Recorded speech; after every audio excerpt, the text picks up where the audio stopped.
Hey, so get this. Imagine waking up one morning in 1886 on the western frontier, totally normal day, making breakfast, having no idea that in just a few months you'd be facing the deadliest winter anyone had ever seen, the kind of cold that could freeze you solid before you even realized what was happening. A cold so brutal that cattle would literally freeze standing up like statues in the snow.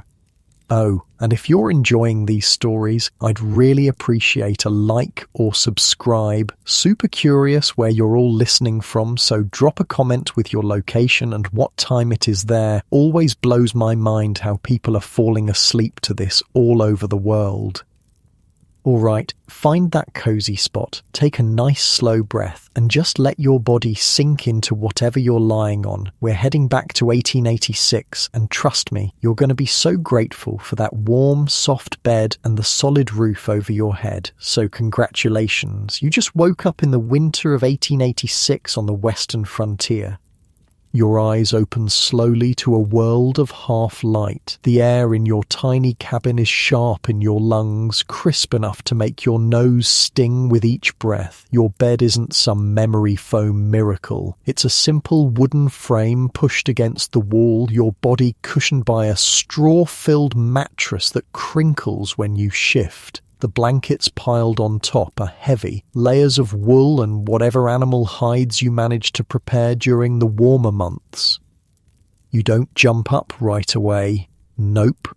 In this time, the morning ritual begins with just lying there, summoning the courage to leave the relative warmth of your bed, because the fire went out hours ago and the temperature inside isn't much better than outside. The windows, if you're lucky enough to have glass ones and not just oiled paper, are frosted over completely. Delicate patterns of ice have formed overnight, nature's artistry that would be beautiful if it wasn't a reminder of just how cold it is. In the dimness, you can see your breath clouding in front of your face.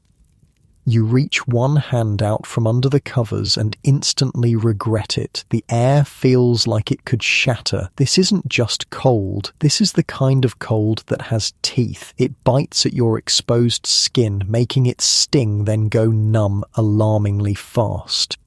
Finally, knowing that delaying won't make it any easier, you throw the covers back and quickly pull on the clothes you've kept in bed with you overnight. You learned that trick months ago. Keeping tomorrow's clothes tucked into the foot of your bed means they're not ice cold when you put them on.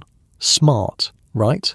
The pioneers figured out all kinds of little hacks like that. Your feet hit the plank floor and you wince. Even through your wool socks, the cold boards send a shock up your legs. Better get that fire going, now. Getting a fire started in the morning was basically a race against frostbite. People didn't mess around. This was survival, not comfort. You hurry to the small iron stove in the corner of your cabin. The ashes from last night are cold, but you've prepared for this. Beside the stove is a small pile of kindling thin strips of wood and perhaps some dried grass or paper if you've got it. Most importantly, you've kept a container of matches close by, maybe even in your pocket while you slept to keep them dry. With fingers already growing stiff from the cold, you arrange the kindling, add a few slightly larger sticks and strike a match. The tiny flame seems impossibly fragile against the vast cold of the room, but you cup your hand around it, protecting it like the precious thing it is. One thing about the Wild West winters, they taught you real quick what mattered, and fire was life.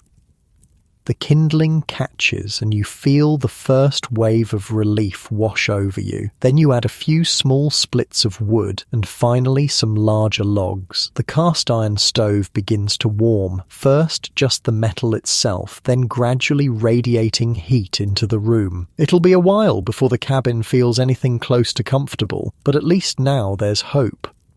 But here's where it gets interesting. You're probably picturing logs of firewood, right? And sure, if you lived near forests, that's what you'd use. But across much of the Great Plains, trees were scarce. So you know what people burned instead? Buffalo chips. Yeah, that's exactly what it sounds like. dried buffalo dung, and when the buffalo were hunted to near extinction, cow chips took their place. Sounds gross to us now, but it was brilliant, actually. Once dried, these chips burned hot and steady without much smell. They were everywhere on the plains, free for the gathering. They could be stored easily, and they were a lifesaver when the nearest tree might be miles away. You open the small door of your stove and carefully add a few buffalo chips to the growing fire. They catch quickly, and soon the stove is properly hot. You hold your hands close, letting the warmth seep back into your stiff fingers. The relief is incredible, like when you come in from a freezing day and wrap your hands around a hot mug of coffee, that simple pleasure of warmth returning to cold limbs. Outside, the world is still dark. The sun won't rise for another hour or so. Winter days are short out here, giving you precious little daylight to get everything done, and there's always so much to do just to stay alive. Your cabin isn't big or fancy. Most weren't. We're talking maybe 14 by 16 feet, about the size of a modern bedroom. One room where you do everything. Cook, eat, sleep, and on days when the weather is too harsh to go out, work on indoor chores. The walls are made of logs. If you're in a wooded area, with the gaps stuffed with mud, moss, clay, whatever was available to keep the wind out. Or maybe you live in a sod house, a soddy, out on the treeless plains. Many settlers built their homes from blocks of prairie sod cut from the ground, thick walls of dirt and grass roots stacked like bricks. These houses were actually pretty good insulators, cooler in summer and warmer in winter than a drafty wooden cabin, but they had their own problems. Dirt constantly sifted down from the ceiling. Bugs and even snakes could make themselves at home in your walls. And a heavy rain might just start dissolving your house. You move around the cabin, getting ready for the day. There's a small table, maybe a bench or stool, possibly a trunk where you keep your few extra clothes and personal items. The windows are tiny, glass was expensive and hard to transport, and every window was a place where precious heat could escape. Some cabins didn't have windows at all, just a door and maybe a hole in the roof to let smoke out. Speaking of which, as your fire really gets going, the cabin begins to fill with a thin haze of smoke. No chimney is perfect, especially not the hastily constructed ones in pioneer cabins. You've gotten used to it though. A little smoke is a fair trade for not freezing to death. The stove is now hot enough to cook on, so you set a cast iron pot on top. Inside is water, probably collected from a nearby stream or melted from snow, and some dried beans that have been soaking overnight. You add a small piece of salt pork, if you're lucky enough to have it, and that's breakfast started. It'll take a while to cook, but that's fine. You've got chores to do. You pull on more layers before heading outside. Staying warm wasn't just about having a big coat, it was about strategic layering. You start with long underwear, what they called long johns, made of wool or flannel. These covered you from ankle to wrist, trapping a layer of warm air against your skin. Next comes a heavy shirt, probably flannel or wool again. Wool was the miracle fabric of frontier life. It keeps you warm even when wet, which is crucial when sweat or snow might be soaking through your clothes. Cotton, on the other hand, was deadly in winter. Once wet, it loses all insulating properties and actually draws heat away from your body. The saying went, "Cotton kills." Over the shirt goes a wool vest, giving your core extra protection, then a thick wool coat or jacket. On your legs, heavy wool trousers, often with a layer of leather chaps over them if you'll be riding. Your feet get several pairs of wool socks and sturdy leather boots, waterproofed with beeswax or animal fat. On your hands, mittens work better than gloves for keeping fingers warm. Each finger helps warm the others instead of being isolated. And finally, a hat. Enormous amounts of body heat escape through your head, so settlers never went bareheaded in winter. A wool hat pulled down over your ears was standard.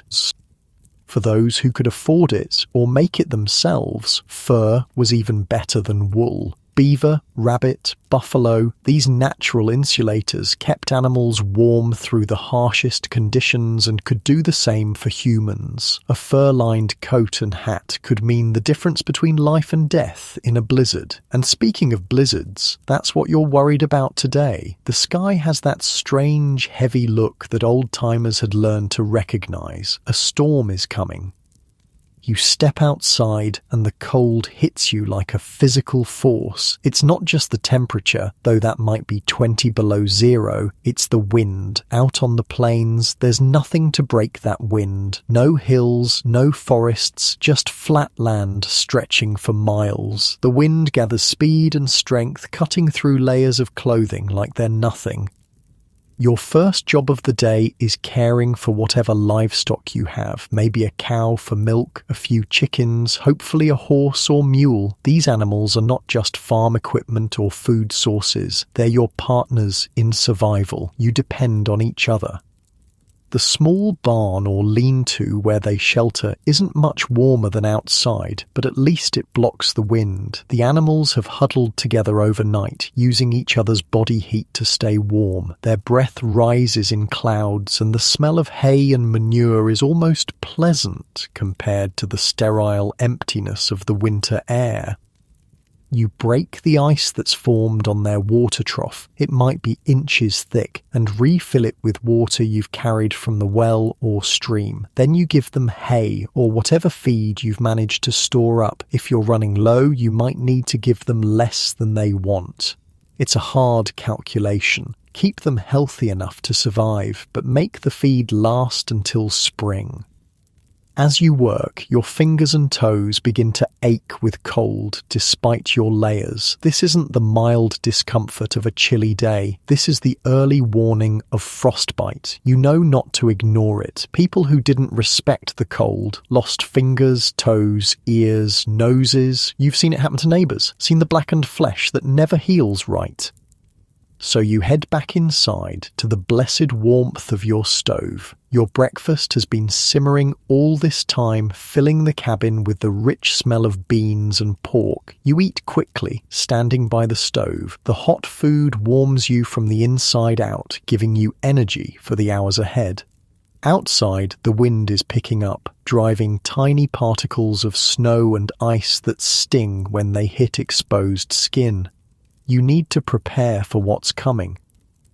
Winter storms on the frontier weren't just inconvenient, they were lethal. The blizzard of January 1887 was one of the worst. 16 inches of snow fell in as many hours. The temperature dropped to 46 degrees below zero in some places. The wind whipped the snow into drifts that could completely bury a house.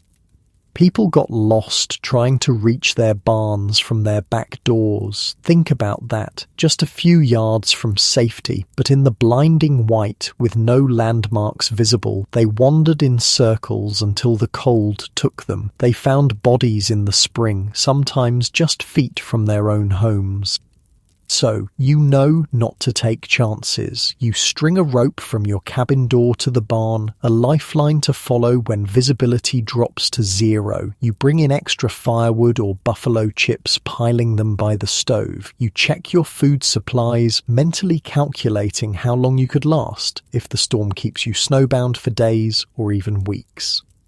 And then you wait. There's a strange, heavy silence that comes before a big snow. Like the world is holding its breath. The birds have gone quiet. They've either fled south long ago or they're hunkered down, conserving energy. Even the wind seems to pause. Then it begins. First, just a few flakes drifting down lazily, but soon the snow is coming fast and thick, driven sideways by the wind that's found its voice again. It howls around the corners of your cabin, finding every tiny crack and gap in the walls. Little drifts of snow form on the inside windowsills. You add more fuel to the fire, building it higher than you normally would. Heat is life now. The temperature outside is dropping rapidly as the storm intensifies. By nightfall, it might be 30 or 40 below zero, cold enough to freeze exposed skin in minutes. Inside, you light a candle or an oil lamp. The flickering light creates a small circle of warmth that feels incredibly precious against the howling darkness outside. You make a simple dinner, more beans, maybe some cornbread if you have the ingredients. Then you prepare for a long night. Sleep won't come easy with the wind screaming around your cabin. It sounds almost alive, angry, looking for a way in. You pile every blanket you own onto your bed. Maybe you heat rocks in the fire, wrap them in cloth and tuck them under the covers to create pockets of warmth. It's an old trick, but an effective one. As you lie there, listening to the storm, you realize something important. Out here, nobody survives alone. The people who make it through are the ones who look out for each other. You think about your nearest neighbours, maybe a mile or two away. Are they prepared? Do they have enough firewood, enough food? When the storm breaks, you'll check on them if you can. That's just what people did. Communities came together, sharing resources, knowledge, and labour. Barn raisings, harvests, house buildings. These were community events where everyone pitched in. The same spirit saw people through winters. If someone ran out of food or fuel, others shared what they had, not out of charity, but because they knew next time it might be them needing help.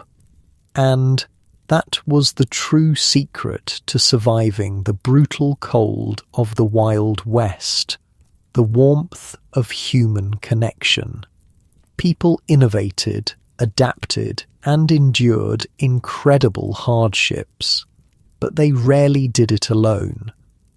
As you settle deeper into your bed, finding that perfect warm spot, you can feel your muscles relaxing despite the storm's fury outside. The contrast makes your current comfort all the sweeter, the wild, deadly cold just inches away beyond your walls, while you're wrapped in warmth that your own hands have created and maintained. Your breathing naturally slows as you picture those early settlers, bundled in their woolens and furs, gathered around iron stoves while blizzards raged outside. There's something deeply comforting about human resilience, about our ability to create pockets of safety in the harshest environments.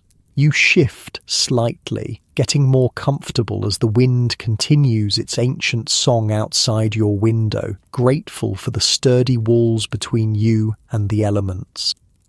Morning comes slowly after a night of bitter cold. The blizzard has settled into a steady snowfall, less violent but no less dangerous. Inside your frontier cabin, the fire has burned low again. That first moment of leaving your warm nest of blankets is still a shock to the system. But this time, you're quicker about rebuilding the fire, your fingers remembering the dance of survival that winter on the frontier demands. The inside of your cabin walls are rimed with frost where your breath froze during the night. It sparkles in the faint light coming through snow-covered windows, beautiful in its way, though that beauty comes with teeth.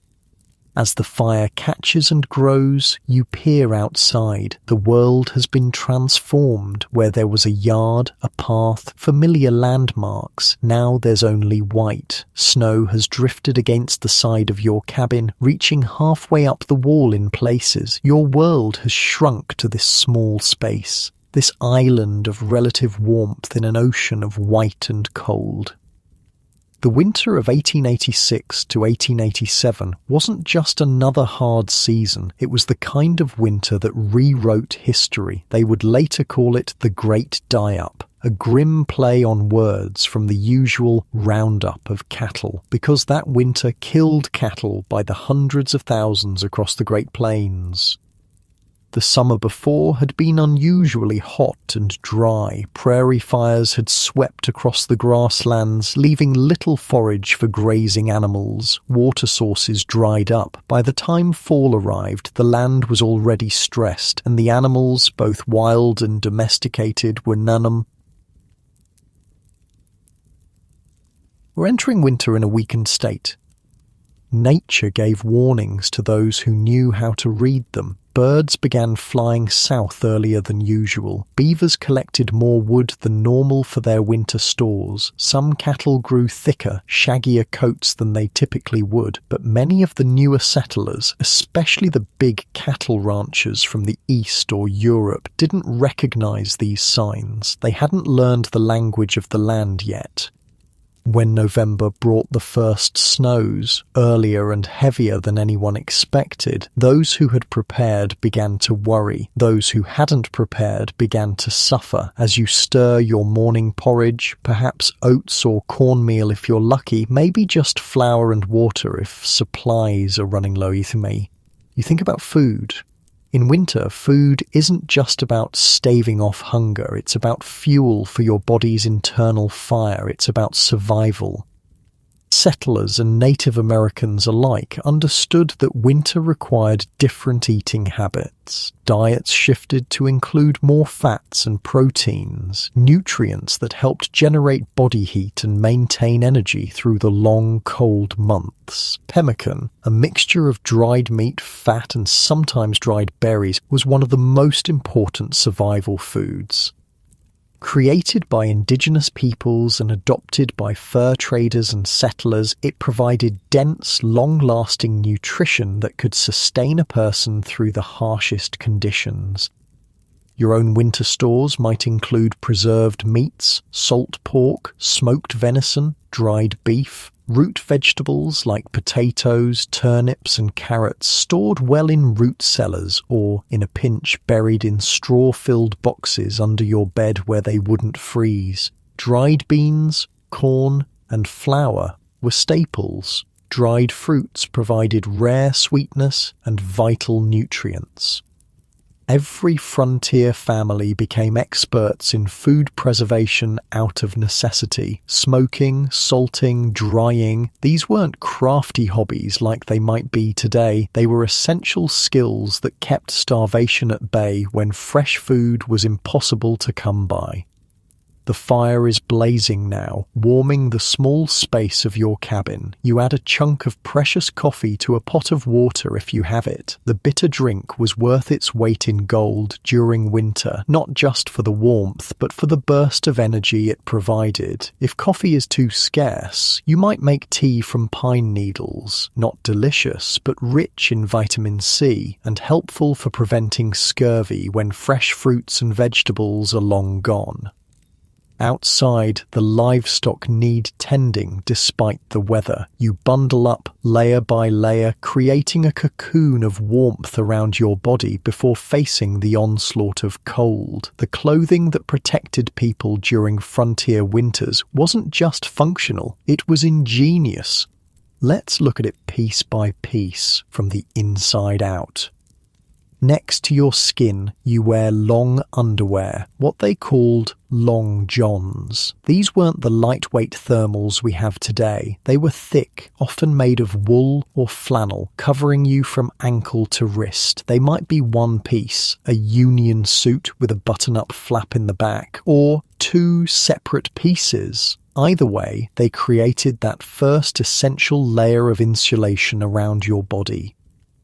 The fabric of your long johns matters enormously. Cotton was actually dangerous in winter. Once wet from sweat or snow, it loses all insulating properties and draws heat away from your body. Wool, on the other hand, maintains most of its insulating ability even when wet. It also naturally wicks moisture away from the skin, keeping you drier and therefore warmer. Over your long johns goes a shirt, probably flannel or wool again. Women might wear a heavy dress with multiple petticoats for extra layers. Men often added a wool vest, providing another layer of warmth for the vital organs in your core. Then comes a heavy coat or jacket. Wool was common, but fur was better if you could get it. Buffalo coats were prized for their incredible warmth. Bearskin, beaver, rabbit all made excellent winter wear. A good fur coat could last decades if properly cared for. On your legs, men wore heavy wool trousers, sometimes with an extra layer underneath in the coldest weather. Cowboys often added leather chaps, not the decorative kind you might see in rodeos today, but practical coverings that protected against wind, brush, and cold.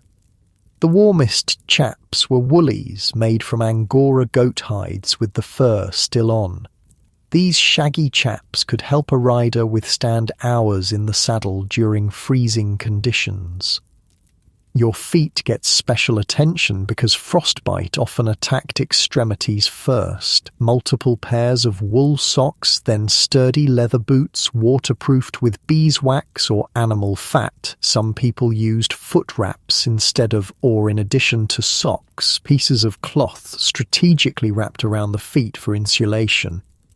Hands were protected by mittens rather than gloves when possible, since keeping your fingers together allowed them to share warmth. The best mittens had fur on the outside and wool on the inside, with long gauntlets that extended up the forearm to prevent snow from getting in at the wrist.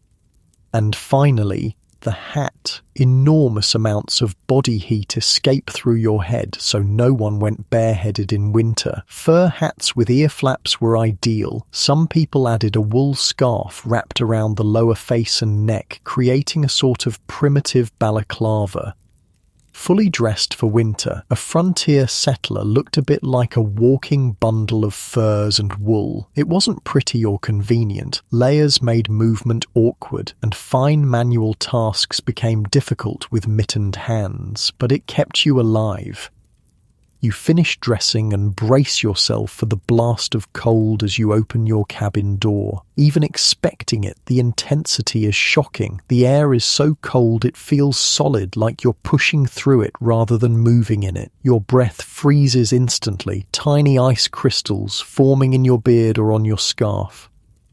The snow is deep, maybe 2 feet or more, with drifts much higher in places. Breaking trail to the barn or animal shelter is exhausting work. Each step requires lifting your foot high and pushing through the snow. After just a few yards, you're breathing hard and sweating under all those layers, which is actually dangerous. Sweat can freeze against your skin once you stop moving, rapidly drawing heat from your body. You've strung a guide rope from your cabin to the animal shelter for exactly this situation, when visibility is poor and disorientation is deadly. Keeping one gloved hand on the rope, you push forward. The animals greet you with steaming breath and restless movements. They're hungry, thirsty, and confined by the weather just as you are. Your first task is breaking the ice on their water trough. It might be inches thick after a night of below zero temperatures. Then you distribute hay or feed, carefully measuring out what they need. Feed has to last until spring, and in a winter like 1886-87, spring might be a long time coming. For the big cattle ranchers of the plains, this winter was catastrophic. Prior to 1886, the cattle industry operated mainly on the open range. Huge herds roamed freely across unfenced grasslands, fattening themselves on the abundant native grasses. Ranchers simply turned their cattle loose, rounded them up for branding in the spring, and gathered what they could for market in the fall. This system worked well when winters were mild and grass was plentiful, but it created the perfect conditions for disaster when the weather turned brutal. Those free-ranging cattle had no shelter from the blizzards, no supplemental feed when snow covered the grass, and nowhere to go when the temperatures plummeted. The winter of 1886-87 changed ranching forever. Cattle died by the thousands, frozen in place where they stood, stacked against fence lines where they had tried to escape the wind, or simply starved when they couldn't reach food under the deep snow. By spring, carcasses littered the plains. The stench as they thawed was unimaginable. Rivers were clogged with dead animals washed downstream by the spring melt. Ranchers who had been worth fortunes in the fall found themselves bankrupt by spring. Theodore Roosevelt, who owned a ranch in the Dakota Territory, lost over half his herd and described his losses as crippling. The era of the open range was over. After this winter, ranchers who stayed in business kept smaller herds, grew their own hay for winter feed, and built fenced pastures and shelters. The romantic image of vast herds roaming free across endless plains was replaced by the more practical reality of managed grazing and winter preparation.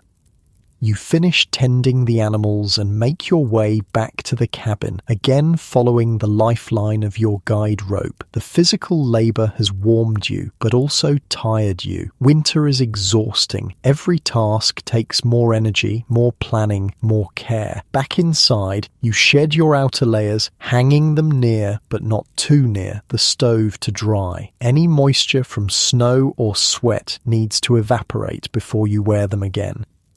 The middle of winter days pass in a cycle of necessary tasks, keeping the fire going, melting snow for water if your well or stream is frozen or inaccessible, perhaps doing indoor repairs or crafts, mending harnesses, making candles, knitting warm socks, preparing food, checking on animals, and always watching the sky, the wind, the subtle signs that tell you what the weather might do next.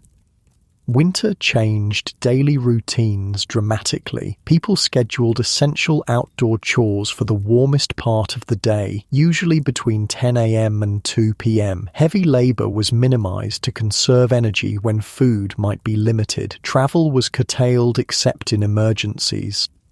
But winter also created a different kind of community. Isolated in their cabins or farms, settlers couldn't physically gather as often, but they became more interdependent. If someone ran low on food or fuel, neighbors shared what they had. After storms, people checked on one another, sometimes digging through snowdrifts to reach buried cabins.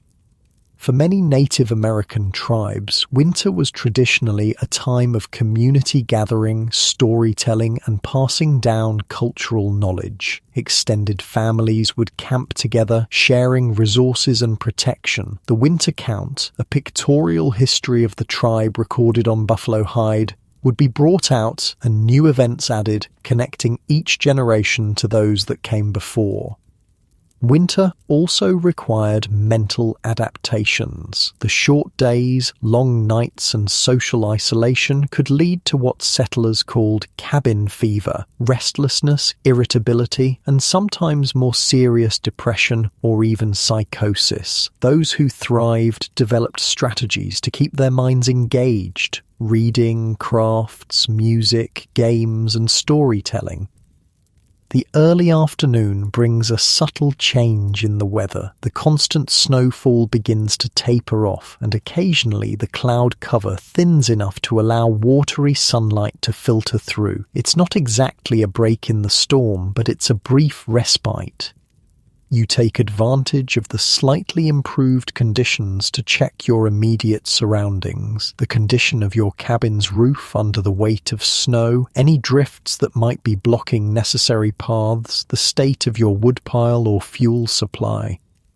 The world outside is transformed and strangely beautiful. The snow has rounded every sharp edge, buried every familiar landmark. It sparkles in the filtered sunlight like millions of tiny diamonds. The air, when not being driven by wind, has an extraordinary clarity and stillness that seems almost supernatural to modern sensibilities. There's a profound silence broken only by the occasional creak of snow-laden branches or the distant call of a hardy winter bird. It's beautiful, yes, but beauty in winter could be deadly if it lured you into complacency. Many settlers described the hypnotic effect of certain winter conditions, the peace and beauty that made them want to rest, just for a moment, in the snow. But giving in to that urge often meant never getting up again. The cold would dull your senses, slowing your heart and breathing until you simply drifted from sleep to death.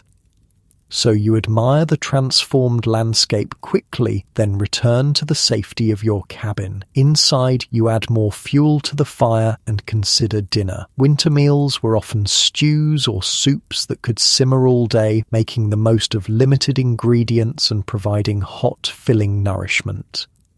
Perhaps you're making a bean soup with a small piece of salt pork for flavour, or a stew of preserved meat and root vegetables. Bread or biscuits would be baked near the fire. If you have lard or tallow, rendered animal fat, that would be spread on the bread, calorie-dense fuel for your body's internal furnace. The short winter day is already fading toward dusk. You light a candle or an oil lamp, its small flame creating a circle of golden light that feels incredibly precious against the gathering darkness outside. Artificial light was scarce and valuable on the frontier. Candles were often homemade from tallow or beeswax. Oil for lamps might be whale oil, kerosene, or rendered animal fat. These lights were used sparingly, only when necessary for tasks that couldn't be done by firelight.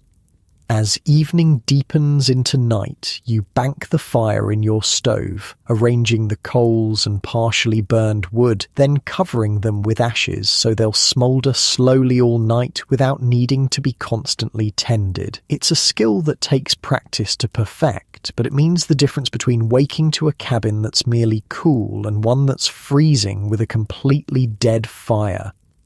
You prepare for bed with the same careful attention to warmth. Maybe you heat rocks in the fire, then wrap them in cloth to place under your blankets. Some settlers filled jugs with hot water for the same purpose. The bed would be arranged strategically, multiple blankets, layered so that the weight was evenly distributed, perhaps with the softest ones against your skin and the heaviest or roughest on top. As you settle in for the night, your thoughts might turn to spring. It seems impossibly distant in this frozen world, but you know it will come eventually. The snow will melt, the grass will green, life will return to the dormant landscape.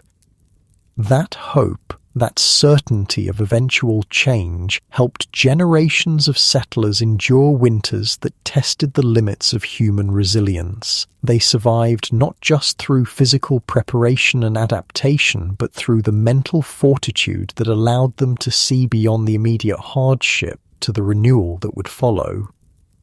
You pull the blankets up to your chin, feeling the pleasant weight of them pressing you gently into the mattress. The cabin is quiet, except for the occasional pop or shift of the fire in the stove. Outside, the wind has picked up again, but its howl seems distant and unimportant now that you're wrapped in layers of warmth.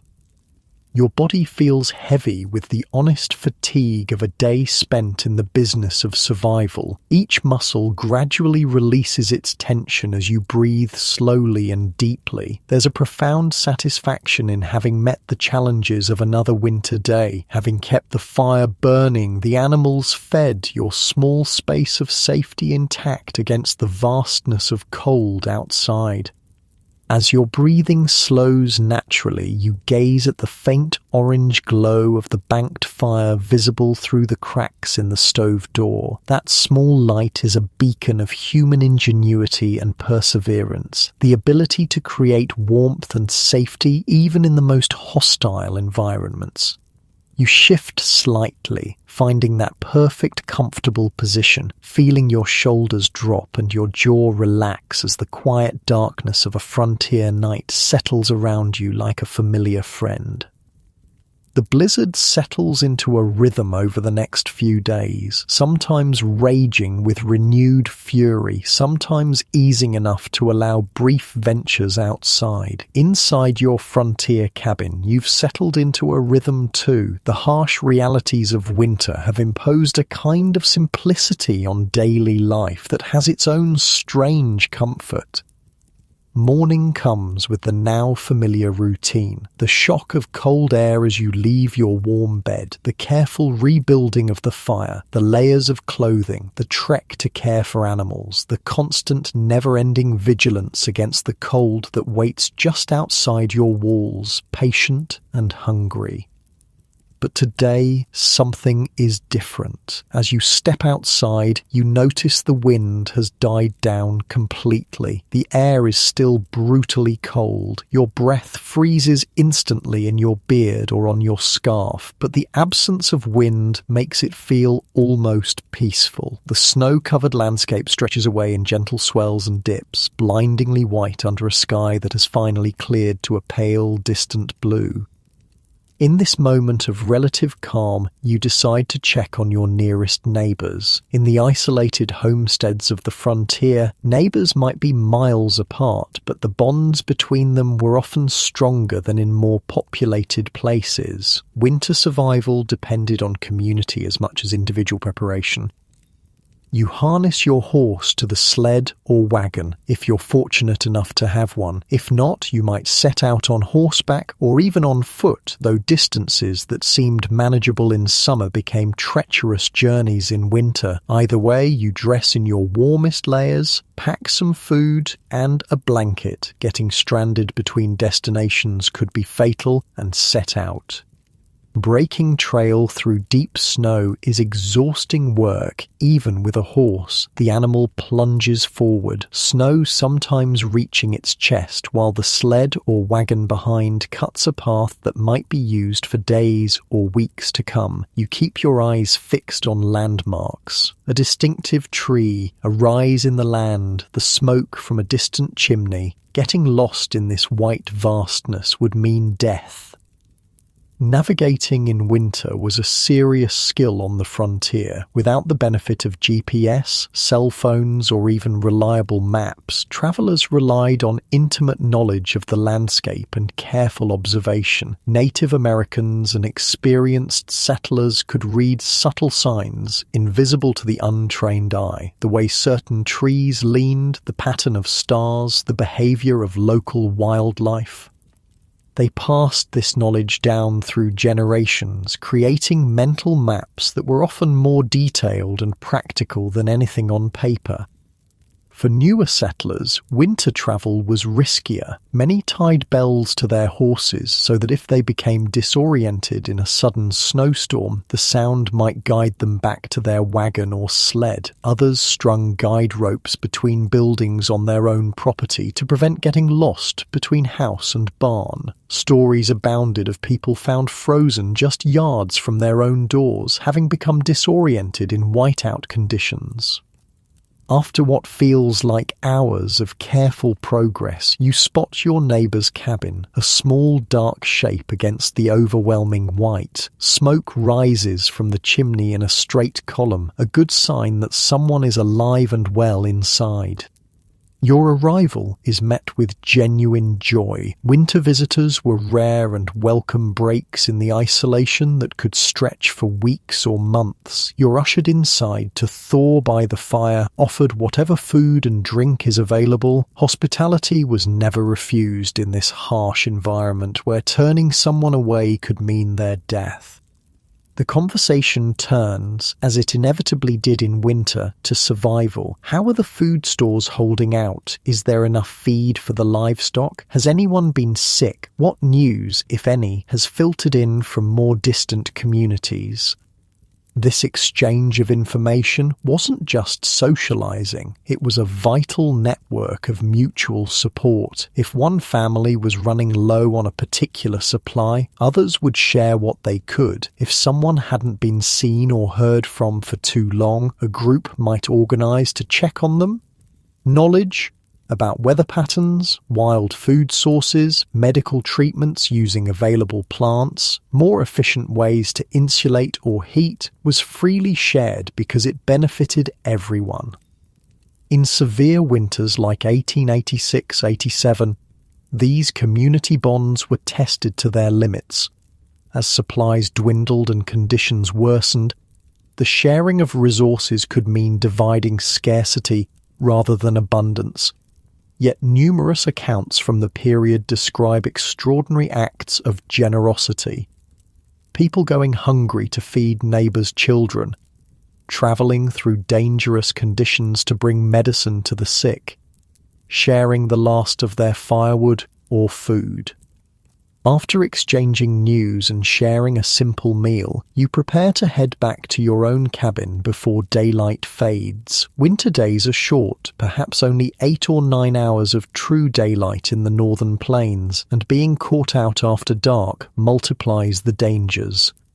Your neighbours might send you home with something: eggs if their chickens are still laying, a loaf of bread, some preserved fruit, not because they have plenty to spare, but because that's how communities functioned. The gifts would be reciprocated when possible, creating a web of mutual obligation that helped everyone survive.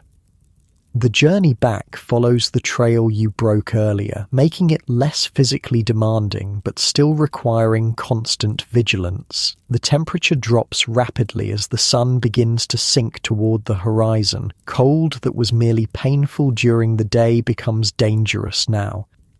You keep your eyes on your own cabin, watching the thin wisp of smoke from your carefully banked morning fire. It seems impossibly distant, though it can't be more than a mile or two. Distance itself seems different in winter, stretched and distorted by the effort required to traverse it and the consequences of miscalculation.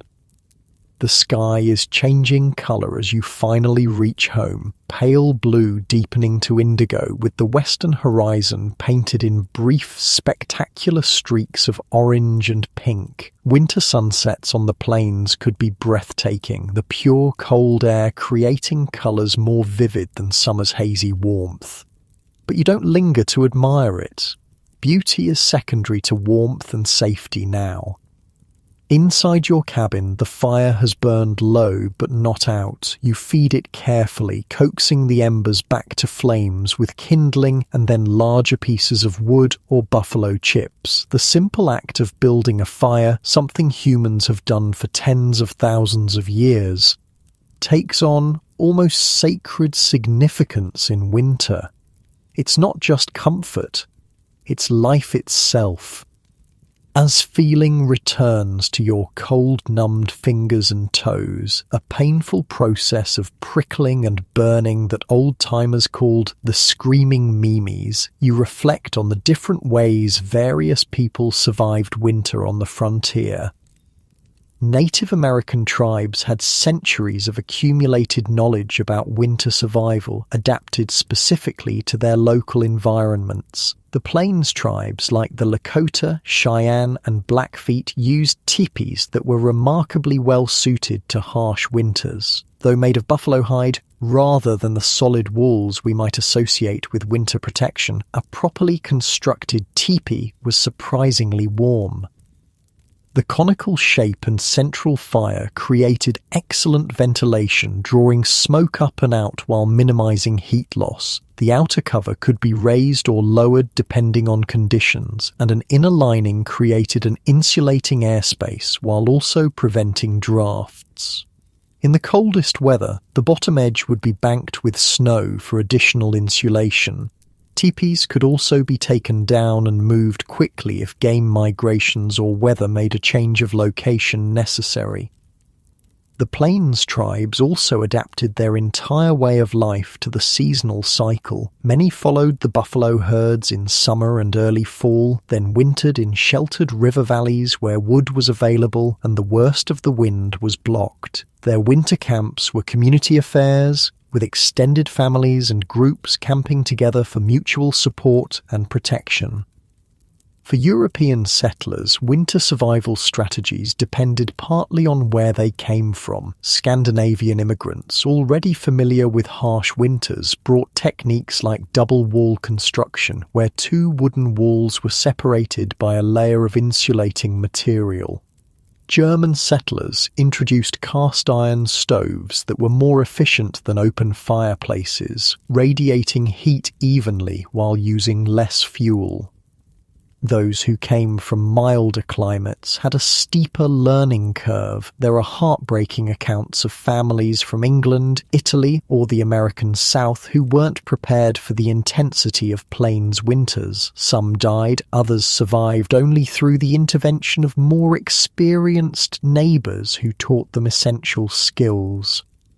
One of the most remarkable winter dwellings was the dugout, literally a home dug into the side of a hill or into the ground itself, with an earthen roof supported by salvaged timber. These homes looked primitive, but were actually excellent at maintaining a constant temperature. The thick earth walls kept heat in during winter and stayed cool in summer.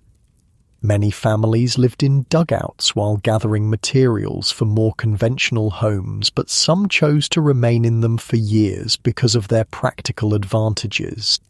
Sod houses, built from blocks of prairie turf cut and stacked like bricks, offered similar benefits. The thick walls of dirt and grass roots provided excellent insulation. They were cool in summer and, with a good stove, could be kept reasonably warm in winter. Their main drawbacks were the tendency to leak during heavy rains and the constant sifting of dirt onto everything inside.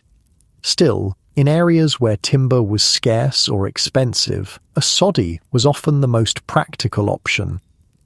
Night has fully fallen now. Your cabin is dark except for the firelight and perhaps a single candle or lamp. You prepare a simple dinner, maybe the last of a stew that's been simmering all day, stretching a small amount of meat with more plentiful beans, turnips or potatoes. Food preservation was a critical skill for winter survival. Without refrigeration, keeping food edible through months when nothing fresh could be grown required multiple strategies. Smoking meat was one of the most effective methods. A properly smoked ham, bacon, or beef could last for months without spoiling. The smoking process involved first curing the meat with salt to draw out moisture, then hanging it in a smokehouse where it absorbed preservative compounds from slowly burning hardwood. The result was not only preserved, but often delicious. Salting was another common preservation method, especially for meat and fish. The meat would be packed in salt or soaked in a strong brine solution. The salt drew out moisture and created an environment hostile to bacteria. Properly salted meat could last an entire winter, though it required thorough soaking before cooking to make it palatable.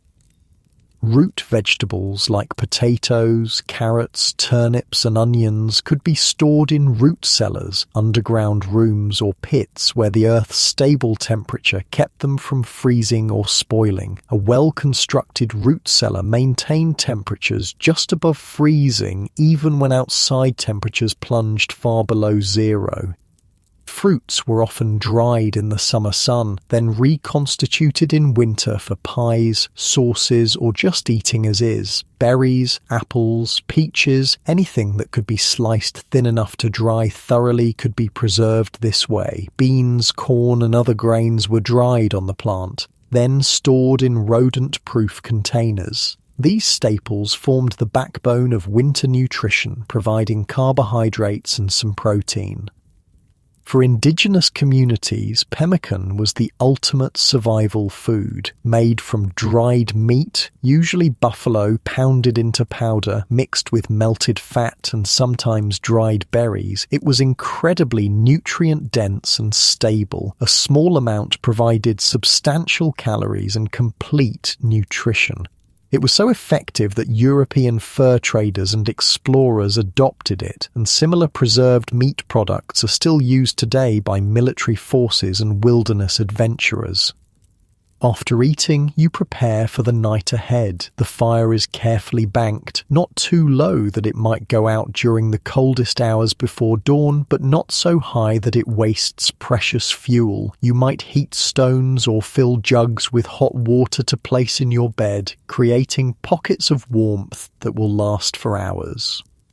The nighttime routine included careful attention to security. Doors were barred not just against unlikely human intruders, but against the more common threat of desperate predators seeking warmth or food. Windows were shuttered or covered with blankets to prevent heat loss. Then came perhaps the most important winter survival tactic of all: rest. The human body burns calories to maintain core temperature. In extreme cold, this energy expenditure increases dramatically. Adequate rest was essential to conserve energy and maintain health through the long months of winter. Sleep patterns on the frontier differed from our modern schedule. Without abundant artificial light, people generally slept when it was dark and worked when it was light, which meant more sleep in winter, less in summer. Many described a pattern of first sleep and second sleep. Sleeping for several hours after nightfall, then waking for an hour or two of quiet activity around midnight before returning to sleep until dawn. This biphasic sleep pattern appears in records from many pre-industrial societies and may actually be more natural for humans than our modern expectation of a single, uninterrupted night's sleep. In winter, it allowed people to check and feed fires during the coldest part of the night without having to fully wake from deep sleep. As you settle into your bed, pulling heavy blankets up around your shoulders, your mind might drift to spring. It seems impossibly distant, but experience has taught you it will come eventually. The snow will melt, the grass will return, the birds will sing again. That certainty, that knowledge of the cycle's inevitability, sustained people through even the harshest winters. Not optimism exactly, but a realistic understanding that nothing, not even winter, lasts forever. Your muscles relax one by one as the warmth of your bed cocoons you against the freezing night. The contrast between the deadly cold just inches away beyond your walls and the nest of safety you've created makes the comfort all the sweeter. The sound of the wind, which picked up again after sunset, seems to emphasize rather than threaten your security now. Your breathing naturally falls into a slow, steady rhythm, in and out. The strain of the day's work gradually fades from your limbs, replaced by a pleasant heaviness. Your mind drifts to the neighbors you visited, the web of human connection that makes survival possible in this harsh landscape. You feel a sense of belonging, of being part of something resilient and enduring. Outside, the winter night deepens. Stars appear in impossible numbers, brilliant against the black sky in a way that city dwellers rarely experience now. The moonlight reflects off the snow, creating a strange, silvery half-light that's bright enough to cast shadows. Your eyelids grow heavy as you picture that silent, beautiful world outside continuing its ancient cycles while you rest, gathering strength for tomorrow. Your breathing slows as you sink deeper into comfortable warmth, the contrast with the frozen world outside making your current comfort all the more precious. The days begin to blend together in the rhythm of winter survival. Each morning brings the same challenges: the fire to be rebuilt, animals to be tended, water to be melted from snow or broken from ice, the constant battle against cold that never fully retreats. Yet, within this routine, there are subtle changes that only those attuned to the land would notice. The sun rises slightly earlier each day, sets a few minutes later. The quality of light shifts, becoming a touch stronger, less watery. These almost imperceptible changes are promises written in the sky. Spring will come, though winter still holds the land firmly in its grip. In your frontier cabin, you've developed a system for getting through these long days and nights. Every task is organized around conserving heat and energy while maintaining the essentials of life. The fire in your stove or fireplace is the heart of this system, never allowed to go out completely, carefully managed to provide maximum warmth with minimum fuel. Near the stove, you've created a space for drying. Mittens, socks, boots placed where they can lose moisture without scorching. Damp clothing in winter wasn't just uncomfortable, it could be deadly, drawing precious heat from the body. Far from the stove, in the coldest corners of your cabin, you store foods that need to stay frozen. Meat, perhaps, or containers of milk that freeze into a sort of primitive ice cream. The cabin itself might be fairly small by modern standards, perhaps 14 by 16 feet for a typical one-room structure. In this limited space, every item has its place and purpose. Beds might double as seating during the day, tables fold against walls when not in use. Shelves and hooks maximize vertical storage. This morning, as you go about your routine, you notice something different outside. The snow has developed a faint crust on top, still soft enough to break through when walked on, but definitely changed from the powdery fluff of previous days. To experienced eyes, this is another small sign of the seasonal progression, slightly warmer daytime temperatures allowing the very top layer to melt just a bit, then refreeze at night. Weather reading was an essential skill for frontier survival, especially in winter when conditions could turn deadly within hours. Before modern forecasting, people relied on careful observation of natural indicators combined with generational knowledge passed down through families and communities.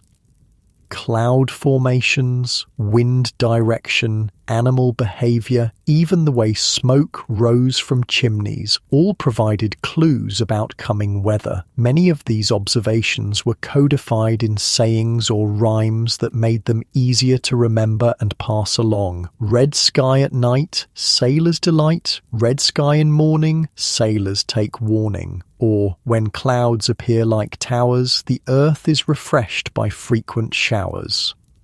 The ability to predict weather wasn't just convenient, it was sometimes the difference between life and death, knowing when to hurry home ahead of a blizzard, when to harvest before a killing frost, or when conditions were right for travel could determine survival in this unforgiving environment. Indigenous peoples had developed sophisticated weather prediction systems specific to their regions over thousands of years. Many tribes had designated weather watchers, individuals with special training and aptitude for reading natural signs. Their forecasts guided decisions about hunting, gathering, traveling, and preparing shelter. European settlers brought their own weather wisdom, often specific to their countries of origin. This knowledge sometimes had to be adapted or discarded when it proved unreliable in the different climate of North America. Through trial and error, sometimes fatal error, new weather law emerged that combined indigenous knowledge, immigrant traditions, and hard-won frontier experience. You step outside to begin your daily chores, bundled against the cold but moving purposefully to generate body heat without sweating. The animals need tending first. They depend entirely on human care to survive winter in their domesticated state. The livestock, perhaps a milk cow, a few chickens, maybe a pig being fattened for spring slaughter, have their own ways of adapting to cold. Animals naturally grow thicker coats as winter approaches. They huddle together for shared warmth and shelter from wind when possible.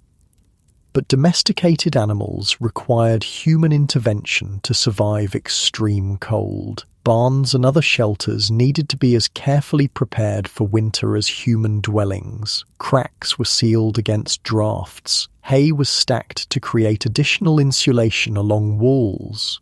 Water troughs were placed indoors if possible to prevent constant freezing.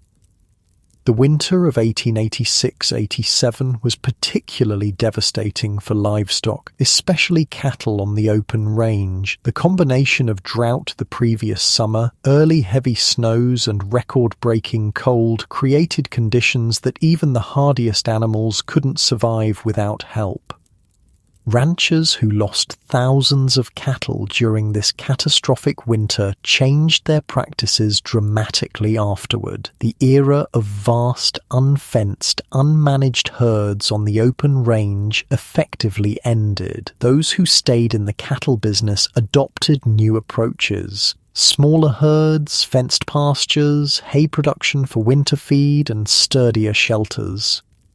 This shift transformed not just ranching, but the entire culture and economy of the West. The romantic image of the cowboy, constantly on the move with semi-wild cattle, gave way to more settled, farm-like operations. The last great cattle drives occurred in the early 1890s. By 1900, railroads had expanded enough to make drives unnecessary, and fenced land made them impossible in many areas. As you finish caring for your animals, you glance at the sky, reading the signs for today's weather. The clear, brittle blue suggests continued cold, but there's a high, thin layer of clouds moving in from the west that might bring changes later. For now, it's safe enough to tackle an outdoor project you've been putting off, perhaps repairing a damaged fence, cutting more firewood, or clearing snow from a pathway. Winter work on the frontier required careful planning. The most strenuous tasks were best done during the warmest part of the day, usually between 10 a.m. and 2 p.m. Work was paced to avoid excessive sweating, which could freeze against the skin once activity stopped. And everything took longer than in milder seasons. Layers of clothing restricted movement, snow created obstacles, and cold stiffened fingers struggled with fine tasks. Yet winter also brought its own unique opportunities. Some jobs were actually easier in the cold months. Logging, for example, was primarily a winter activity. Frozen ground made it easier to drag heavy logs out of the forest, and snow provided a slick surface for sleds heavily laden with timber. Ice harvesting was an essential winter industry in the era before refrigeration. Workers cut blocks from frozen lakes and rivers, then stored them in specially built ice houses packed with sawdust or straw for insulation. These ice blocks would last well into summer, providing cooling for food preservation and even luxury items like ice cream. Winter was also prime time for trapping. Animal furs were at their thickest and most valuable during the cold months. For some frontier families, the income from winter trapping made the difference between subsistence and modest prosperity. By midday, you've made good progress on your outdoor work. The physical activity has kept you warm despite the cold air, but you're ready for a break and some food. You head back to your cabin, where the fire has been carefully banked to maintain heat with minimal fuel while you were gone. Lunch might be a simple affair, perhaps bread and cheese or leftover stew warmed up on the stove. Winter diets on the frontier were noticeably different from summer fare. Fresh vegetables and fruits were rare or non-existent unless you had a remarkable root cellar or food preservation system. Meals centered around stored staples: flour, beans, rice, potatoes, preserved meats, with little variety compared to other seasons. This monotonous diet contributed to a common winter ailment called cabin fever, a combination of vitamin deficiency, boredom, confinement, and isolation that could cause irritability, lethargy, and even more serious mental health issues. Indigenous peoples had developed strategies to combat these problems. Many tribes harvested vitamin-rich plants like rose hips in fall and preserved them specifically for winter use. They also maintained active social calendars during winter months, with ceremonies, games, and storytelling sessions that kept communities connected and engaged despite confinement. Settlers adopted some of these practices and developed their own traditions to cope with winter isolation. Quilting bees, barn dances, church socials, and literary societies helped maintain mental health through social connection. Families created evening rituals of reading aloud, music making, or game playing to combat boredom. Education took on special importance during winter months when children couldn't help with outdoor farm work. Many frontier schools operated primarily in winter, closing during planting and harvest seasons when young hands were needed in the fields. For families too far from established schools, winter became the time for concentrated home education, teaching children to read, write, cipher, and learn practical skills that would serve them in frontier life. The afternoon brings a subtle change in the weather. The high clouds you noticed earlier have thickened and lowered, creating a grey ceiling that dims the already weak winter sunlight. The wind shifts, coming now from the south, slightly warmer but carrying moisture that feels damp against your skin. These are signs that weather may be shifting, though whether towards spring like thaw or another winter storm remains to be seen. You use the remaining daylight hours to prepare for either possibility. More firewood is stacked close to the cabin in case another storm makes venturing out difficult. Water containers are filled, food is prepared that could be eaten cold if necessary. These precautions might seem excessive in our modern world of reliable utilities and weather forecasts, but on the frontier, such readiness was simply common sense. As darkness falls earlier than it would in more southern latitudes, you light your lamp or candle and settle in for the evening. Artificial light was precious on the frontier. Candles were often homemade from tallow, rendered animal fat, or beeswax if available. Oil lamps burned whale oil, kerosene, or other fuels that might be expensive or hard to obtain. As a result, many frontier families simply adapted their schedules to natural light, rising with the sun, sleeping when darkness fell, and using precious artificial light only when absolutely necessary. This early nightfall created long evening hours, especially in winter. How these hours were filled depended on the family's resources, education, and traditions. Reading was common among literate families who had books or newspapers, though the latter might be weeks or months old by the time they reached remote homesteads. Handcrafts flourished during these evening hours. Whittling, carving, sewing, knitting, quilting, weaving. These weren't just hobbies, they produced essential items for family use or for barter with neighbours. A skilled craftsperson might make furniture, tools, clothing, or decorative items during the enforced indoor time of winter. Music was another common evening pastime. Even humble frontier homes might have a fiddle, harmonica, or penny whistle. Singing required no instruments at all and could be enjoyed by anyone. Folk songs, hymns, and ballads were passed down through generations, preserving cultural heritage and providing entertainment long before recorded music existed.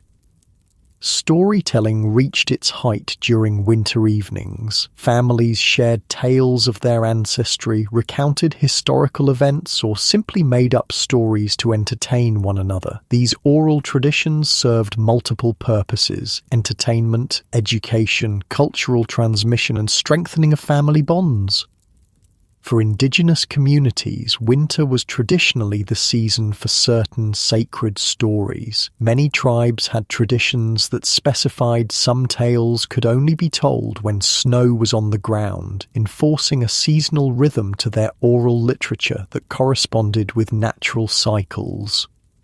Your own evening might include any of these activities, depending on your background and resources. Perhaps you read by lamplight for an hour, mend clothing that's shown wear during daily chores, or simply sit by the fire, planning the next day's tasks or remembering winters past. The sounds of a winter night on the frontier were distinctive. The crackle of the fire, the occasional settling of logs in the cabin walls as they contracted in the cold, the distant howl of a wolf or coyote, the wind's constant conversation with every obstacle in its path.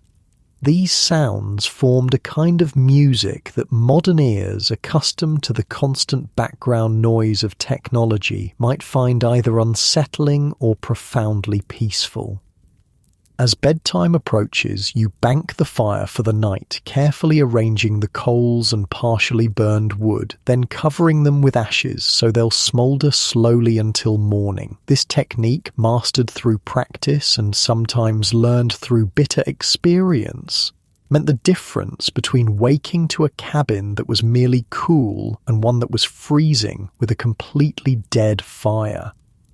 The bed calls to you now, a simple wooden frame with a straw-filled mattress that's nothing like our modern pillow tops but feels welcoming after a day of physical work. Blankets have been warming near the fire and are now arranged in careful layers, perhaps wool on the bottom where it touches your skin, then heavier hides or quilts on top.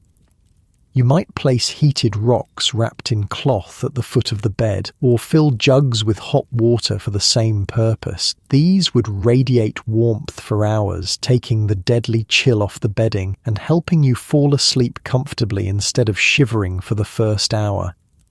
Sleep came differently on the frontier, without electric lights, television, or the internet to disrupt natural circadian rhythms. People generally fell asleep more quickly after dark and woke more naturally with dawn. Winter brought longer sleep periods that balanced the shorter, more active days of summer. This natural rhythm, following the seasons rather than fighting them, may have contributed to overall health despite the physical hardships of frontier life. Dreams in winter might be different too, influenced by the intense quiet outside, the absolute darkness broken only by firelight and the knowledge of the deadly cold just beyond the cabin walls. Some frontier diaries and letters describe especially vivid dreams during winter isolation, as if the mind needed to create its own journeys when the body was confined. As you settle deeper into your bed, pulling the heavy blankets up to your chin, you're aware of the contrast between your warm cocoon and the freezing world outside. There's something profound in this juxtaposition, the fragility of human life against the vast indifference of winter, yet also the remarkable ingenuity that allows you to create comfort in such hostile conditions. Your body feels pleasantly heavy, each muscle releasing the day's tension as you breathe slowly and deeply. The stresses of survival, the constant vigilance, the physical labor, the need for careful planning fade for these few hours of rest. Tomorrow will bring its own challenges, but for now, there is just this moment of peace. Outside, the night deepens. Perhaps snow begins to fall again, silent, gentle flakes that accumulate without the violent wind of a true blizzard. Or maybe the sky clears, revealing stars in numbers that modern city dwellers can scarcely imagine, their cold light reflecting off the snow in a luminous glow that makes midnight brighter than many modern afternoons. Your breathing naturally slows as you sink deeper into comfort. The cabin creaks softly as it settles in the cold, a sound so familiar it's become a lullaby of sorts. You shift slightly, finding that perfect position where every limb is supported and warm. A yawn escapes, your jaw relaxing as the quiet darkness wraps around you like an old friend. The weight of the blankets presses you gently into the mattress, a comforting pressure that reminds you of safety in this wild, cold land.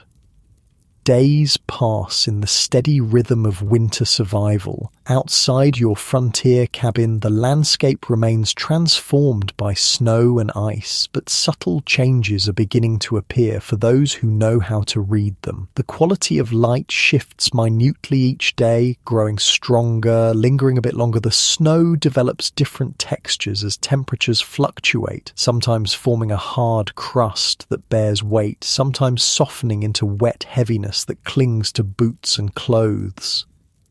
These are the first whispers of spring, though winter's grip remains firm. On the frontier, these transitional weeks could be some of the most challenging of the entire year. Food stores, carefully rationed through the coldest months, might be running low. Humans and animals alike grew weary of confinement, and the weather itself became unpredictable. Bitter cold snaps alternating with brief thaws that turned snow to treacherous mud before freezing again. This morning, you wake to an unfamiliar sound, a steady dripping from the eaves of your cabin. The temperature has risen overnight, climbing just above freezing for the first time in weeks. Outside, the snow has developed a glazed, wet surface that reflects sunlight with almost painful brightness. The air feels different too, still cold, but with a dampness that hints at change. For people who had survived the brutal winter of 1886-87, these first signs of thaw brought complicated emotions. Relief, certainly. The deadly cold was loosening its hold, but also anxiety about what they would find as the snow melted. How many cattle had survived? Were fences and outbuildings still standing? What damage would be revealed when frozen ground thawed into spring mud? For the cattle barons who had dominated the Western economy before this catastrophic winter, the thaw would reveal the full extent of their losses. Theodore Roosevelt, who owned a ranch in the Dakota Territory during this winter, later wrote, "The losses were crippling. For the first time, I've been utterly unable to enjoy a visit to my ranch." He lost over half his herd and more than half his investment.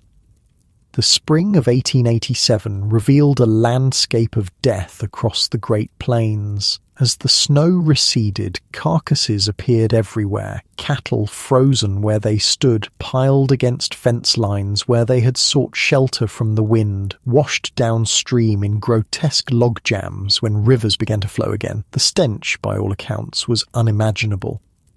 This single winter changed the entire course of Western development. The open range era essentially ended. The cattle industry transformed from one based on free-ranging, minimally managed vast herds to smaller, fenced operations with winter feeding and shelter. Land use patterns shifted, economic power realigned. For individual families like the one in our story, spring brought its own challenges and rituals. As soon as weather permitted, there was an explosion of outdoor activity, repairs to structures damaged by winter, preparations for planting, assessment of livestock, reconnection with neighbours who might have been inaccessible for months. The cabin that had been a place of confinement suddenly felt too small, too dark, too full of the accumulated smells and tensions of winter. Spring cleaning wasn't just a tradition, it was a psychological necessity, throwing open doors and windows on the first truly warm day, airing bedding, scrubbing floors, perhaps even taking the radical step of bathing more thoroughly than had been possible during winter's water shortages. Spring also brought renewed social connections. Communities gathered for celebrations, barn raisings, shared labour, and simple enjoyment of company beyond immediate family. After months of isolation, these gatherings had a special sweetness, reinforcing the bonds that had helped everyone survive. For indigenous peoples, spring meant a return to seasonal migrations for many tribes following game and plant food sources that became available as the land awakened. Traditional ceremonies marked the transition, thanking the spirits for survival through winter and asking for blessings on the coming seasons of growth. For farmers and ranchers, spring was a time of both promise and anxiety. Would the weather cooperate for planting? Had enough livestock survived to rebuild herds? Were there sufficient seeds, tools, and strength to begin again after winter's depletion? The resilience demonstrated by frontier communities during winters like 1886-87 remains awe-inspiring. Without modern technology, emergency services, or communications, people survived conditions that would challenge even our most advanced systems today. They did it through preparation, adaptation, community cooperation, and extraordinary mental fortitude. Winter survival strategies developed during this era have left lasting legacies. Many of our modern winter practices, from layered clothing to home insulation techniques, evolved from methods pioneered by indigenous peoples and frontier settlers who learned, often through deadly trial and error, what worked in extreme conditions. The psychological approaches to winter hardship also offer wisdom for our time. Frontier communities understood the importance of breaking isolation, maintaining routines, creating meaningful indoor work, and finding small pleasures even in the most difficult circumstances. Their seasonal rhythms, more activity in summer, more rest in winter, aligned with natural cycles in ways our electrically lit, climate-controlled modern lives often ignore. Perhaps most importantly, they developed a relationship with winter that was neither romantically naive nor bitterly antagonistic. They respected its dangers without despair, prepared for its challenges without panic, and found beauty in its austerity without forgetting its deadly potential. This balanced perspective allowed not just survival but a kind of hard-won harmony with the natural world. As the light begins to fade on this transitional day between winter and spring, you return to your cabin after checking on animals and assessing the changes brought by the slight thaw. Inside, the familiar space feels different too, the air less dry, the perpetual chill less pervasive. You still build your evening fire, but perhaps with slightly less urgency than during the depths of winter. Dinner might include something special tonight, perhaps the last of preserved summer berries mixed into cornbread, or a bit of honey saved for a celebration. These small luxuries marked important transitions on the frontier, where seasons shaped life more directly than in our calendar-driven modern world. As you prepare for sleep, your routine remains similar to winter nights, though with subtle adjustments. Perhaps fewer blankets on the bed, less banking of the fire since freezing to death is no longer an imminent threat. The gradual easing of survival pressure brings its own kind of peace, a relaxing of the constant vigilance that winter required. You settle into your bed, feeling the familiar comfort of the straw mattress that has cradled your body through months of cold nights. The blankets still create a pleasant weight, though not as heavy as during January's brutal cold. Outside, night birds have returned, their occasional calls marking another sign of the turning season.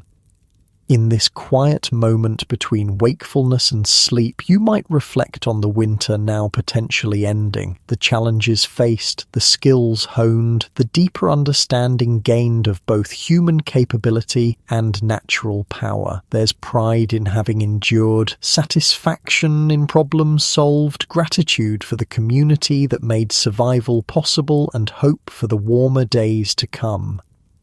This cycle of seasons, each with its dangers and gifts, its work and rest, structured frontier life in ways we've largely forgotten. Modern Americans rarely orient their lives around weather or daylight hours. We've created artificial environments that remain largely consistent, regardless of outside conditions. This has brought undeniable benefits, but perhaps also disconnected us from rhythms that shaped human experience for most of our history. The lessons of winters like 1886-87 remain relevant not just as historical curiosities, but as practical wisdom for resilience in the face of challenges beyond our control. The frontier settlers and indigenous peoples who survived extreme conditions did so through a combination of preparation, gathering resources during times of plenty, developing skills before they were desperately needed, creating systems that could withstand stress. Adaptation, changing practices based on local conditions rather than clinging to familiar but unsuitable methods, learning from experience and observation, remaining flexible when circumstances changed, community, sharing knowledge, resources and labour, checking on vulnerable members, maintaining social connections despite physical isolation, understanding that individual survival depended on collective well-being. Mental fortitude, developing routines that supported psychological health, finding meaning in hardship, maintaining hope without denying reality, balancing acceptance of conditions with active problem solving. These same qualities serve us well in facing our own contemporary challenges, though they take different forms in our changed world. As you lie in your frontier bed, these reflections might drift through your mind like the lazy smoke from your banked fire, but gradually the day's physical work and the room's gentle warmth begin to overcome conscious thought. Your breathing slows and deepens naturally. Your body remembers the hard work of winter survival, the chopping of wood or gathering of buffalo chips, the breaking of trails through deep snow, the constant small movements required to maintain warmth. Now, in the relative security of your bed, each muscle can finally release its vigilance. Starting with your feet, a pleasant heaviness spreads upward through your body. Your toes, which have spent months curled against cold floors and frozen ground, can now uncurl and relax completely. The soles of your feet, tough from work but sensitive to the contrast between cold and warmth, now rest comfortably against the bed. Your ankles, which have stabilized you through snow and ice all winter, can release their tension. The heaviness moves up into your calves and knees, legs that have carried you through drifts and storms now able to rest fully. Your thighs, powerful muscles that have worked so hard for so long, can surrender to the supporting mattress beneath them. Your hips and lower back, often strained by winter's awkward movements and heavy lifting, settle more deeply into the bed. Each vertebra seems to sigh with relief as it aligns naturally, supported perfectly. Your abdomen relaxes, the breath moving easily now without the tension of cold or fear to constrict it. Deep, slow breaths come naturally, each one carrying you further into comfort. Your chest expands and contracts in a steady rhythm, the heart beating strong but calm within. Your shoulders, which have carried so many literal and figurative burdens through the winter, can finally release completely. They broaden and soften, sinking into the bed beneath you. Your arms grow heavy at your sides, hands that have stayed clenched against cold, now able to open, fingers uncurling into restful positions. The back of your neck lengthens slightly as tension melts away. Your jaw, often tight from cold or concentration, softens. Your tongue rests easily in your mouth, your lips relax, and the tiny muscles around your eyes release their watchfulness. Even your scalp, which has been covered against cold for months, can relax now, sending pleasant tingles across the surface of your head. Your thoughts, like your breath, begin to slow and drift, becoming less distinct, more dreamlike. The sounds around you, perhaps the occasional crackle from the stove, the distant call of returning spring birds, the soft settling of the cabin itself, become part of a gentle background that cradles rather than interrupts your descent towards sleep. This is how people have fallen asleep for thousands of years, gradually, naturally, in rhythm with the world around them, without artificial light to disrupt circadian rhythms, without digital stimulation to keep the mind racing. Sleep came as an extension of day's end, a natural transition rather than an abrupt switch. On the frontier, sleep patterns changed with the seasons, longer in winter's darkness, shorter in summer's extended light. This natural variation, following the Earth's rhythms rather than fighting them, may have contributed to overall health despite other hardships. Your breath continues its slow, steady rhythm, in and out. Each exhalation seems to carry you deeper into relaxation. Each inhalation brings fresh peace rather than renewed alertness. Your consciousness begins to fragment, rational thought giving way to the gentle kaleidoscope of pre-dream images and sensations. You might see fragments of the day just past, the glint of sun on wet snow, the steam rising from a horse's back, the texture of rough-hewn wood under your hand, or perhaps images from deeper memory emerge, the faces of family far away, landscapes from childhood, moments of connection or beauty that the mind treasures and returns to in this liminal space between waking and sleeping. The frontier night deepens around your cabin. Perhaps stars wheel slowly overhead, their cold light filtered through windows to cast faint patterns on your cabin walls. Or clouds might gather, promising more weather changes as winter reluctantly yields to spring. Either way, the darkness outside makes the small circle of security inside, your bed, your shelter, your life preserved through winter's worst, feel all the more precious. Your eyelids grow heavy now, too heavy to keep open even if you wanted to. But there's no need for vigilance anymore, no reason to fight the sweet pull of sleep. Each breath becomes slightly deeper, slightly slower, your heartbeat gentle and regular. The weight of your body against the bed feels perfect, as if you're being held exactly as you need to be. The day's concerns, what needs repair after winter's damage, when to plant, how to rebuild what was lost, fade into background, problems for tomorrow's wakeful self. Now there is just this moment of perfect transition, the mind letting go of its constant activity, the body surrendering to rest. Sleep approaches now like a gentle wave, each breath carrying you closer to its shore. The frontier winter, with all its brutal challenges and life-defining lessons, has shaped you, but not broken you. You've survived its worst through ingenuity, community, and remarkable resilience, qualities passed down through generations that still serve us today, though our challenges take different forms.